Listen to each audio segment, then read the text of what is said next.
Арбитраж, трейдинг, акция, облигация қандай әдемі көрінгенмен ол бәрін бірдей байытпайды.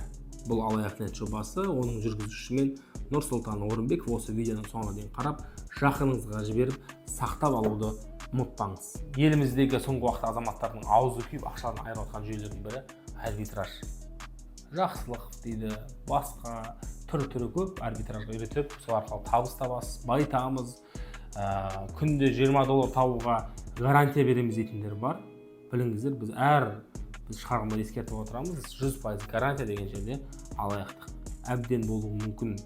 Арбитраж деген нәрселер, былай айтайықшы, құрметті оқырмандар, ол кәдімгі обменник жүйесі сияқты.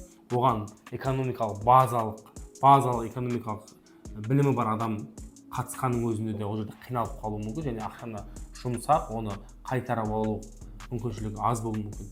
Негізі бұндай акция, облигация, жалпы айтқанда инвестиция деген дүниеге азаматтар неге соңғы уақытта бұлай соңғы ақшаларын салдық, кредит алып салдық, рассрочка алып салдық, үйім сатып, көлігім сатып салдым деп. Бұл қаржылық сауаттылықтың төмендігінен.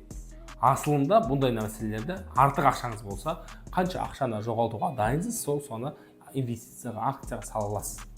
Ал біздің азаматтар не істейді? Соңғы ақшасын салып отырып, жылайды, мен алданып қалдым. Алданып қалу деген бір нәрсе. Бірінші, білмеу деген нәрсені түсіну керек.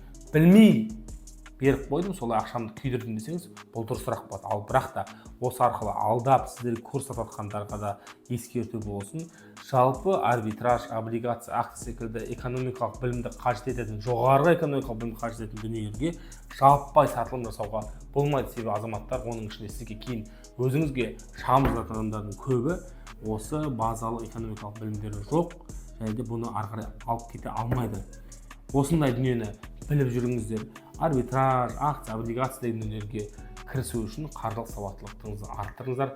Бұл ең бірінші ескеру керек дүниеміз. Алданып жоқ іздегенше алданбайтын жол іздейік. Қанша әдемі естілсе де алданбайық.